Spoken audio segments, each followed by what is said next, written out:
Catus, Maximus here, a little review of a Bosch JS470E. Very lightly used in this case. Finally found something cool at an estate sale. So this is Bosch's newer model. And, well, initially when I saw it, I thought, well, it's kind of new. Somebody must have recently bought it and then ended up in the situation which causes an estate sale, to be polite about it. But doing my research, Bosch came out with this thing 12 years ago.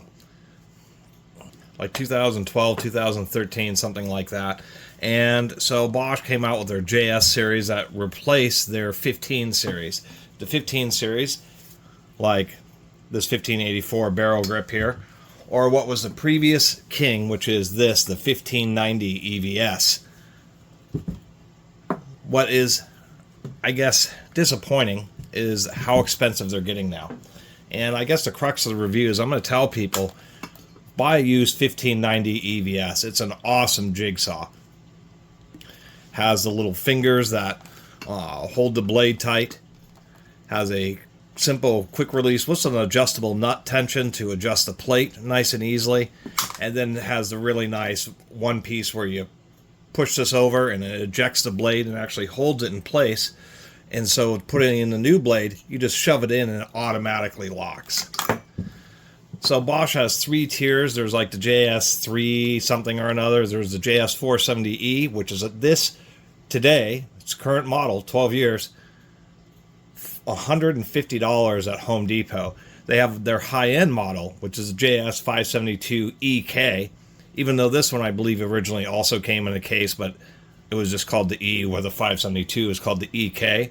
Basically the same amount of power, but the new 572 has LED lights, has double rollers, and it has the fingers like this. It's a little bit more modernized of a design.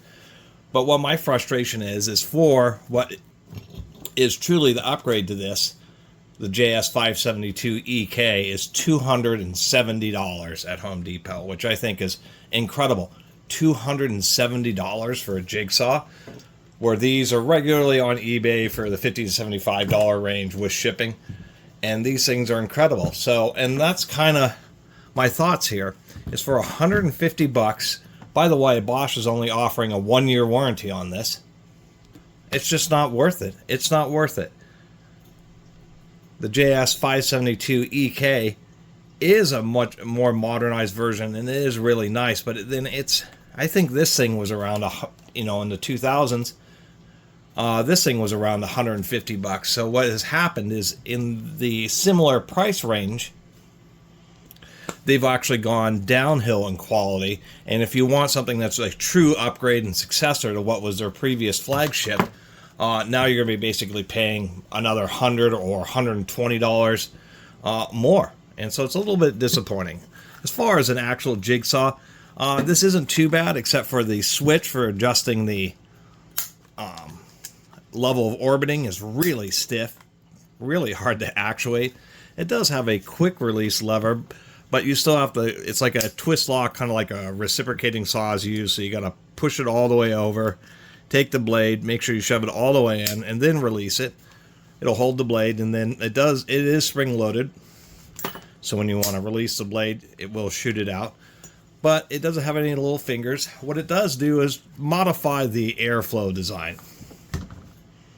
They're trying to clear the debris from the cuts. Most jigsaws like the 1590, it kind of comes out in these eccentric slots here. Where in this case, you have a little bit of air that's coming around the whole gear case, kind of like the more modern DeWalt does. And then there's this big cavity around the plunger. Maybe you can see it better that way. Here we go. You can see that there's just like this odd cavity right around the plunger area, and that's actually the primary exhaust. So what it's doing now, I'm going to get a little more speed here. It is a constant feedback variable speed. And you can really feel it. So now they're taking most of the air and they're just shooting it out around the blade area, not to cool the blade, but just to provide a lot more airflow around the area of the cut, so blowing sawdust better. So that that is an improvement. It does have very good air jet for blowing the exhaust. That's the easiest way to put it. You do have a variable speed trigger, but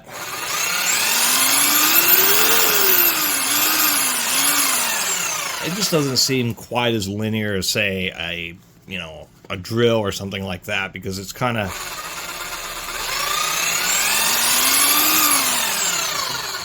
it has quite a bit of travel before it starts, and quite a bit of travel that's just full speed, and so you have like this really narrow range of about 1/4 of an inch of movement, which is the entirety of the variable speed. More rubber overmolding, because they always add more rubber overmolding to more modern tools.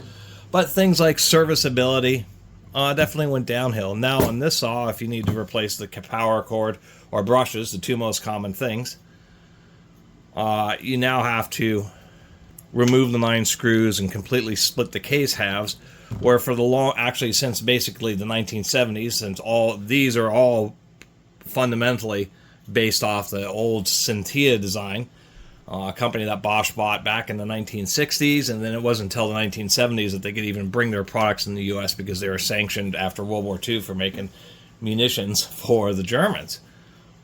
And so they were all Swiss made. And then in the 90s, Bosch bought a big stake in Skill Power Tools. People are wondering where the Bosch USA. There was this generation of about the mid-90s to about the mid-2000s where there were Bosch, American-made Bosches. Actually, I think this Bosch 1584 indeed is. And that should be an indicator in Chicago, Illinois. So part of what happened when Bosch bought a big stake in Skill 94 and then bought them out completely in 98, as they used Skill's existing facilities to manufacture Bosch tools, and that's where the Bosch USA stuff came from. Literally manufactured in Chicago in Skill's old facilities. But for the longest time, they've always had one screw and just a slide-off cap, kind of like an angle grinder, even on the 1590 EVS. So if you need to replace the power cord or the brushes, it's just one screw and a cap slides off, and it's just, super simple. Or on this, you got to remove 9 screws. So serviceability has gone down. Oddly enough, it's always been the standard. Have the variable speed wheel just right on the back. Make it nice and easy. And now they kind of put it in this odd recess. And it's not like you accidentally hit the wheels on these other ones, but this is just a little bit more difficult. And the trigger is kind of proportional. So if you set the wheel speed down to 1, you basically used up any of the variable speed that you had through the trigger, which is a little bit odd. Some tools, if you set the speed all the way down to the lowest, then the variable area of the trigger is just a proportion of this. Instead, on this Bosch, the trigger at the lowest speed, the trigger is basically on and off. It's not like it could allow you to really go ultra slow just to have a really nice start to your cut and then speed up. And so I find that behavior a little bit odd.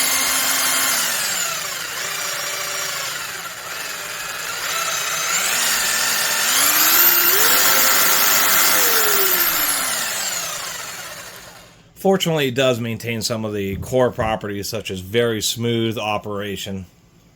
Really one of the smoothest and best counterbalance jigsaws that are out there are these Bosches. I'm not so sure about the lower end models, but all their better models, that was part of what made them a standard. That's why, even myself, it's been decades and decades of them having a reputation. The Bosch Cintia-based jigsaws were just simply among some of the best, and they have been for decades, since they, I think, really started getting their reputation in the 80s. And I own several made over a variety of decades, and they've just been slowly improving them, and kind of till now where they essentially have been improving them, but they're just charging you way, way, way more money. So the saw that was once in the same price range as their top end is now the mid-range saw. And I just can't believe that their top end one's $270 at Home Depot. It is a heck of a lot of money for a jigsaw. and for a couple of LED lights, and you know, the high-end model, they spent a bunch of money redesigning so it has like a super extra control of the blade. But once again, it's just so hard for me to recommend something like that when I know that 90% of the people, 95% of the people will be stoked with the old 1590. That being said, the JS470E, as far as a jigsaw is concerned, so they were made in Switzerland, and I think the ones sold in Europe were still made in Switzerland, but for a while they first started importing the Swiss ones, and then they had American-made ones to sell in America, Mexico, and Canada. And then they came out with these, and I'm not sure where this is made. Hungary. Assembled in Hungary. And they don't tell you the nature of the origin of the parts that they use to assemble it in Hungary. But that's neither... I'm not going to criticize Hungary too much. It's not that bad of a country at all, but nonetheless, when you go from Switzerland and America to Hungary, you know, they are choosing cheaper countries to manufacture this in. At least it's not China, and there may be a kind of a specific thing to where people have gotten so used to the Swiss and American-made jigsaws that they felt that Bosch felt if they did make it in China, that may just give really harm its reputation. So they kind of settled with Hungary, which is kind of an interesting aspect. Other than that,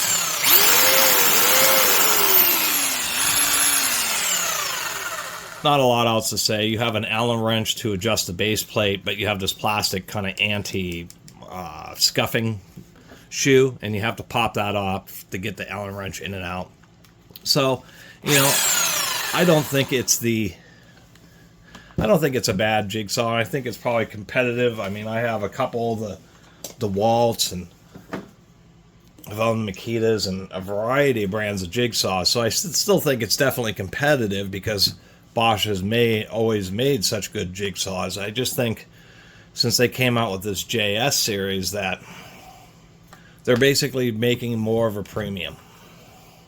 Or I mean, they're decided that they didn't want bigger margins off the jigsaw. So if they're going to still make them quality, they're just going to... Figured I'd do a teardown of this one just because I don't think anybody has done it on YouTube. So here's the inside of the JS470E. This big round thing, that's part of a pin that's holding in, I believe, the counterweight. Anyway, kind of a complex trigger that has somehow interacts with the speed control board here. But it's interesting because we have not only the power wires going to it, but we also have like some signal wires. There's a ton of wires in here. We can see the signal wires are going into the variable speed controller. There is a little heatsink on the power transistor. There you can just see that. They did put a bunch of epoxy down to try to seal that variable speed controller. And they have a couple little vents to help increase airflow around the power transistor. So I'll give them credit for that. At least it's pretty simple to replace the power cord, except for when you do put in the new power cord, you got to strip a heck of a lot of wire because it goes from here all the way up to the trigger. So you got to strip like, I mean, an unbelievable amount of wire. 20, 30 centimeters. I mean, we're talking 8, 9 inches of wire. Other things that are also disappointing, we can see that is not a rubber sealed bearing, that is steel shielded. And you think, well, on the back side, that's okay because it's sealed around with the little compartment inside the housing. But if we look, come on the front side, we can also see that steel shielded, and they're just kind of relying on that high tolerance of that little area where the motor shaft goes through to help provide sealing for the bearing. And that's just a kind of a cheesy thing. We do have an interesting thing. Most speed sensors have always been on the back of the motors, but for some reason Bosch decided to use a bunch of wire and move the speed sensor up to the front, and now there's this odd ring magnet on the back of the fan, and that's where it's providing the RPM. So it is a true constant speed. It has a sensor, and as it sees the speed is slowing down, it automatically and accurately and responsively increases the power to match. There's other kind of constant speed systems which pay more attention to like the voltage drops, as the motor works harder, then it sees a voltage drop and then compensates. And there's quite a few tools, mag drills and variable speed mixing drills, which will use that slightly cheaper system, but having a sensor, it always provides just much more accurate results. So I figured I'd get yelled at if I didn't take a look inside the gearbox here, which does not want to pop out. How annoying, the little air deflector, this little window. Wish I had 10 hands. You can see that there's like a little teardrop slot in there. And if this isn't angled just right, the gearbox gets all caught up. And here we are inside the gearbox. Interestingly enough, this is now a cup system rather than something that clamps onto the rod and just has an eye. Or just a slight difference. We do have some plastic parts in there. When you reassemble these, you got to make sure that this little thing doesn't want to get jammed up. And how the orbiting works is there's just a little plunger that rides against the little cam. So as this rotates around, the spindle goes one way and the counterweight goes the other. And there's an eccentric ground on the back of the gear. We can see that it is modern. We only have a 4-tooth arbor, but it has a very thick cross section, so longer lasting gears. And you can, well, maybe it's a little hard to see. There we go. So that is indeed a needle bearing. And so that's kind of nice to see. So it seems to be built reasonably well. Not quite as much grease as I'd like to see. But you have to be careful, because if you over-grease jigsaws, then it just ends up spurting out around the spindle, and then you get grease stains on the wood that you're cutting. Otherwise, that's a look at the internals. It isn't great, but it's okay. We do have some little posts here and here, so when you reassemble the gearbox, it stays precisely aligned. So that is a nice feature. It's just a big disappointment inside here, as we can see these two plastic rails. This whole plastic little assembly in there. It's not an assembly, it's like a support structure. We do have bronze bushings pressed into it to actually support the rod. And part of the reason that these are so smooth, as you can see, the rod is drilled. It's a very lightweight rod. That makes a big difference. It's less mass reciprocating back and forth. But the fact that they have these plastic guides, they've always been to hardened steel and nice and long lasting. And basically every jigsaw I've ever taken apart, except for maybe like the cheap Ryobi. But seeing this plastic frame in here, actually, I think those may be steel. They just are. So I'll correct myself. That must be like aluminum. It's non-magnetic, and they wouldn't be using stainless steel inside a jigsaw. So this upper portion is like cast aluminum, and then this lower section right here is plastic. Still, it's in cheapification. An aluminum frame there. I mean, admittedly, there's not much. I mean, the forces that happen that cause frame rail wear is if you're doing a lot of scrolling cuts. If you're actually cutting, twisting around different shapes, circles, and patterns, what's preventing the jigsaw spindle from rocking back and forth. Part of it is the support of this wheel, and like on the 1590, you have these little pinch things, or like on the JS470E, they have additional blade support. But most of it, it's just this thing here. And when you're twisting, this is wanting to twist and is being supported by those side rails. So it will experience increased wear and more spindle twist, especially as the more use and hours that you put on it. And they really should have made those steel. Anyway, that's kind of it for the teardown. Make you pay a bunch more money to basically get what is a real upgrade. And that's just the kind of the, I mean, it's a nice jigsaw, but that's still the disappointment. It's not as good as the old 1590 EVS, even though it's at about the same price point. And the fact that they're making you now pay $270 if you want something that is the true upgrade to the 1590, the JS470E, which is a really nice jigsaw, but You get such sticker shock that you say, well, I'll just go ahead and get this Bosch. It should be just about as good. And really, it's not as good as this one. And you might as well just buy an old 1590 EVS. Because anything that's below the JS470E EK, like this JS470E, is a good saw, but it's just hard to justify. $150 is a lot of money for what Bosch is offering on this jigsaw. No little side fingers or something. You would think, well, on the mid-range one, what they do is they take some of the features like the little basic side fingers that this one has, and the true one-handed, just flip the lever and the blade pops out and you just push in the other blade and it automatically locks. Those kind of systems you would think would trickle down to the mid-range one, and then they would really step up on the flagship model. But instead they just decide to be a bit chintzy. So anyway, that's my review of the Bosch JS470E. It's a good jigsaw. It's just hard to justify $150 retail for the darn thing. Anyway, thanks for watching.